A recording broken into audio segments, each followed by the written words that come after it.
When my son and I returned from our trip, his room was empty. "Where are my son's things?" I asked. My sister laughed. "I took the room. I sold everything, got a good price." My mother chuckled. "Your sister is pregnant. It's only fair, right?" My son clung to my clothes, crying. I said nothing and walked away. But later, my sister's smile was gone. Morning light streamed through the windows of a 2-story house facing a tree-lined street in a quiet residential area near Scottsdale, on the outskirts of Phoenix. It was a pleasant spring morning, before Arizona's harsh heat had set in. "Mom, I'm going to borrow some new dinosaur books from the library today." Rachel Wilson, busy preparing lunch in the kitchen, turned around with a smile at her son Tommy's voice. Those bright blue eyes behind his glasses, and that innocent smile, he looked just like his father Michael. Even now, 7 years after the accident, it still tugged at her heart a little every morning. Still, her beloved son's smile had kept her going all these years. "Don't make any stops on your way back from the library. I promise." "But can I borrow 2 dinosaur books?" "Of course, but only after you finish your homework." Tommy nodded with a serious expression. His careful and gentle nature would surely make his father proud in heaven. On the kitchen counter stood Tommy's precious dinosaur figures. The Tyrannosaurus Rex, his father's last Christmas present, held a special place among them. On the living room wall hung a photograph of her mother Martha in her nursing uniform, looking dignified in her white coat. Next to it was her sister Catherine's account and certification, once the family's pride, but now Catherine had returned home 7 months pregnant after her divorce, carrying another new lover's child.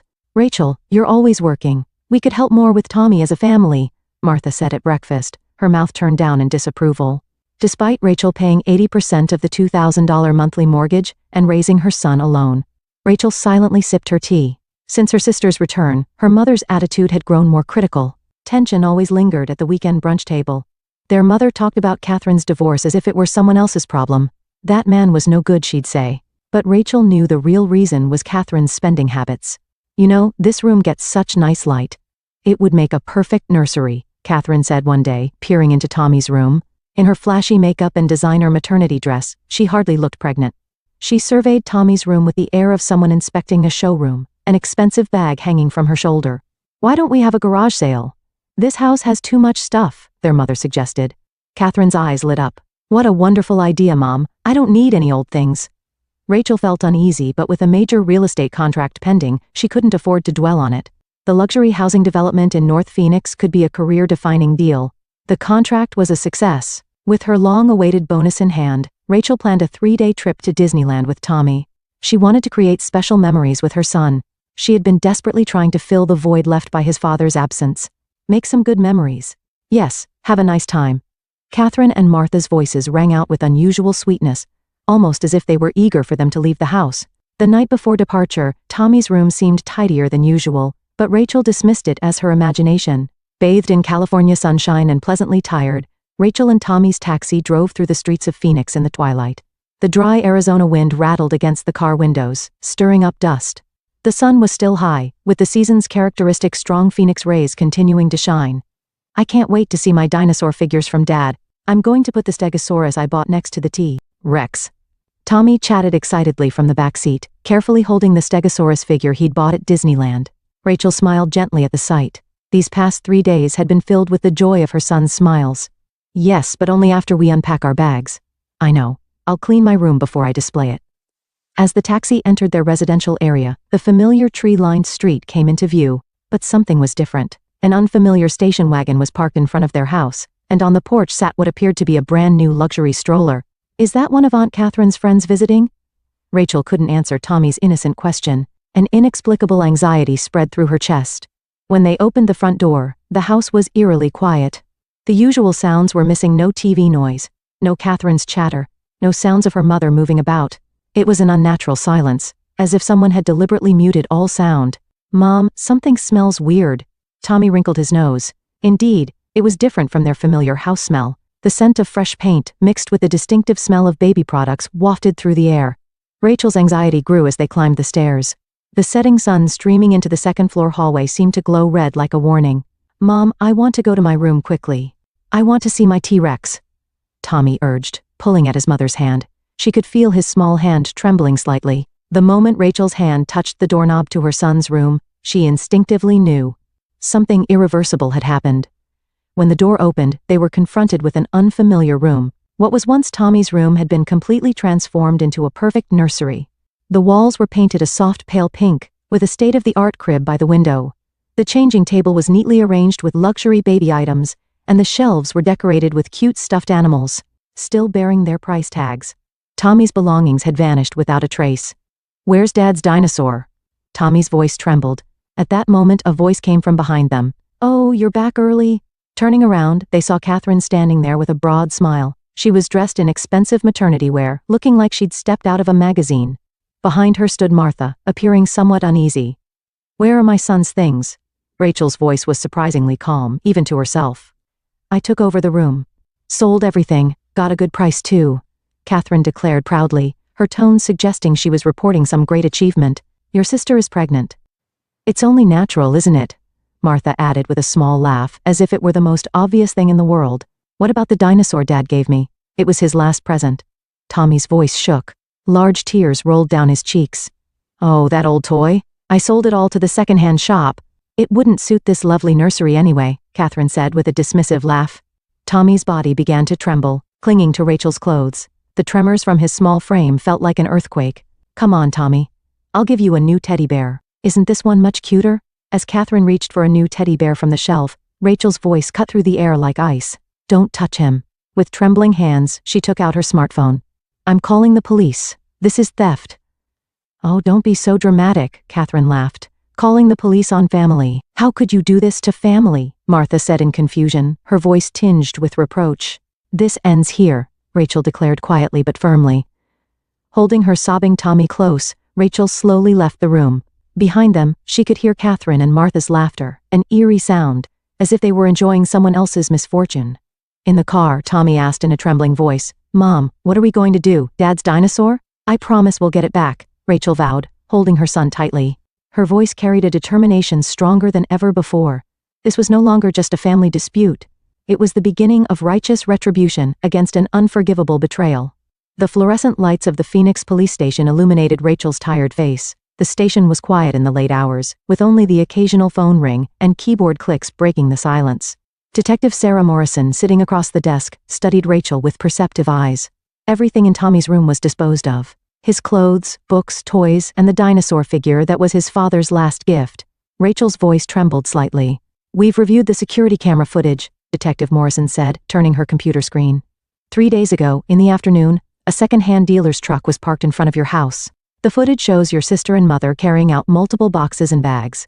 The video also captured Catherine speaking smugly with the dealer, while Martha helped carry boxes. Neither of their expressions showed any sign of guilt.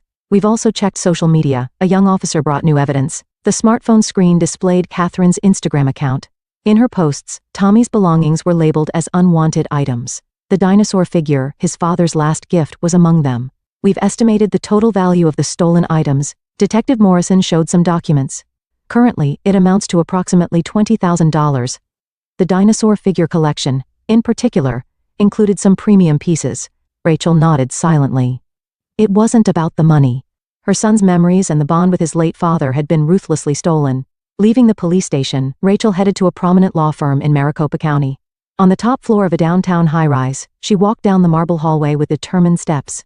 "There's clear premeditation," Attorney James Foster said, reviewing the evidence documents. Looking at the social media post history, they had been planning this for at least a month. "It was a deliberate crime targeting your vacation period." Foster spread documents across his desk. "Furthermore, we have gathered testimonies from neighbors.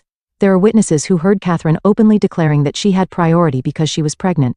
The next move was economic sanctions. At the bank, Rachel initiated the process to stop payments on the family home's mortgage. All documentation of her covering 80% of the monthly $2,000 payment was on record.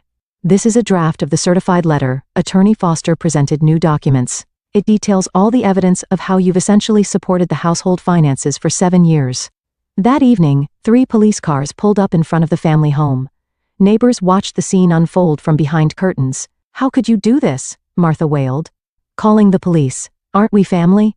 Rachel didn't respond to those cries. "Rachel, do you realize what you're doing? Having your pregnant sister arrested." But there was no turning back. This wasn't mere revenge.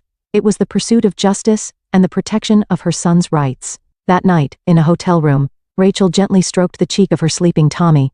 Tomorrow would begin a new battle, the legal proceedings in court. but it was a necessary process.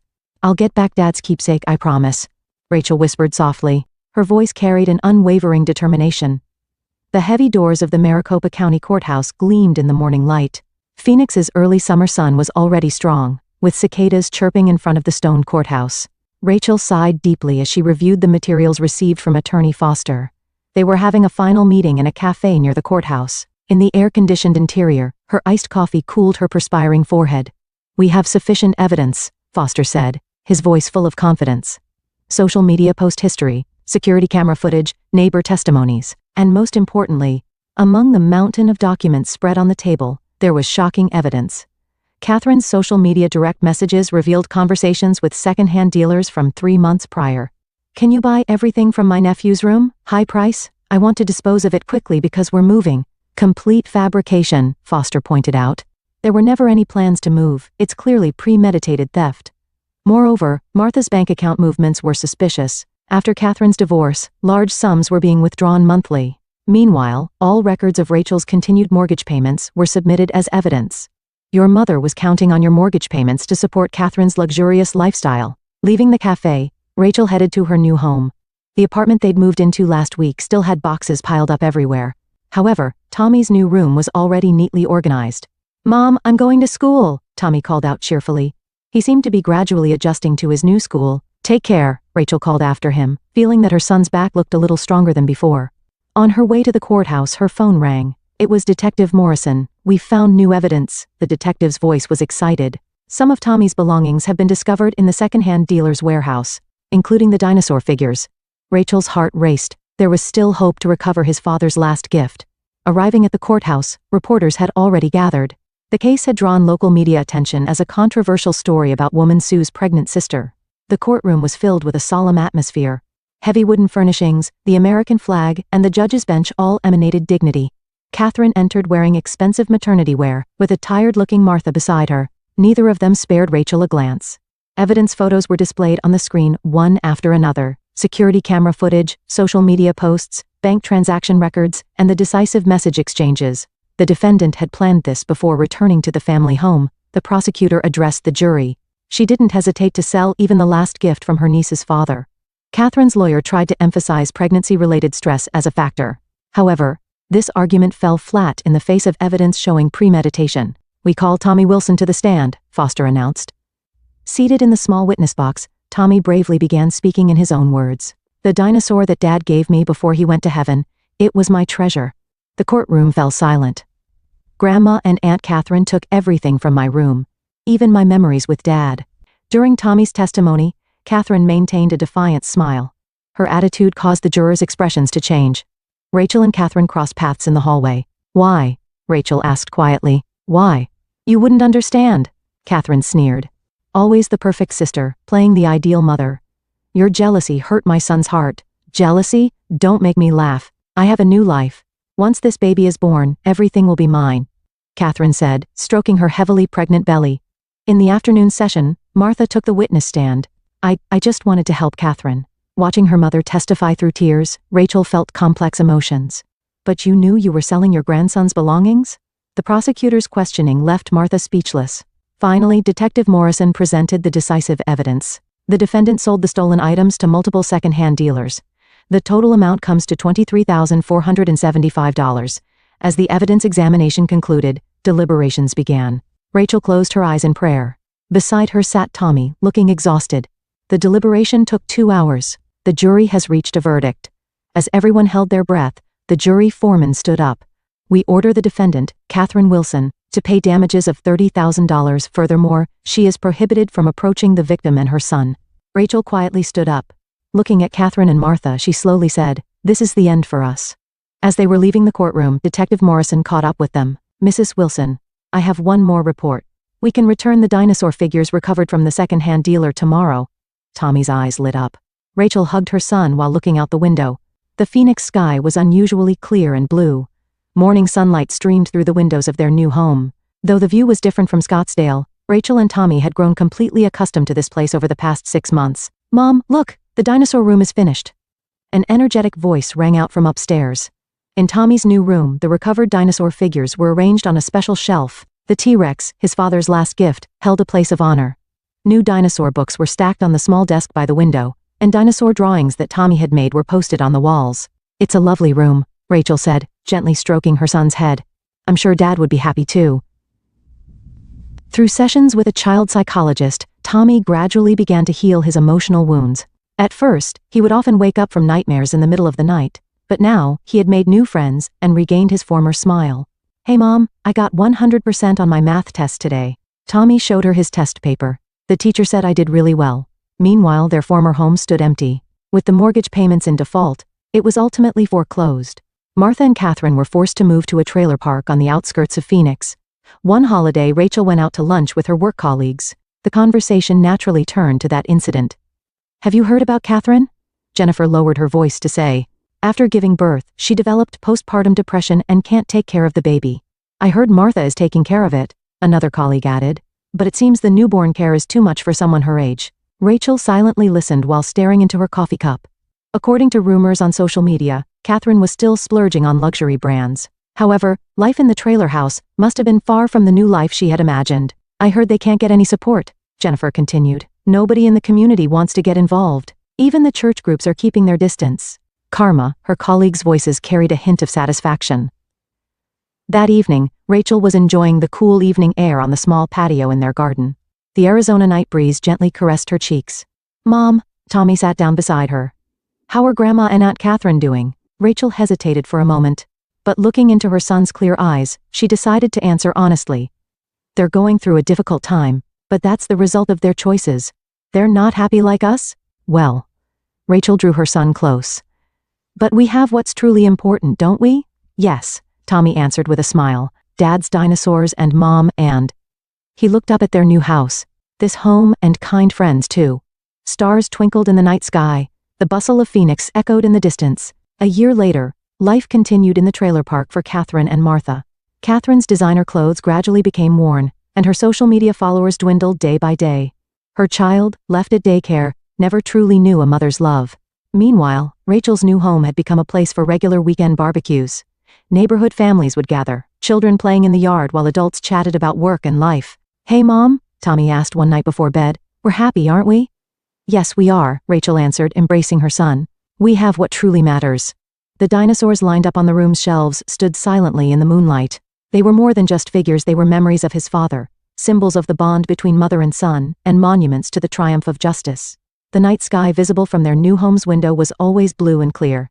There lay genuine happiness that could never be broken.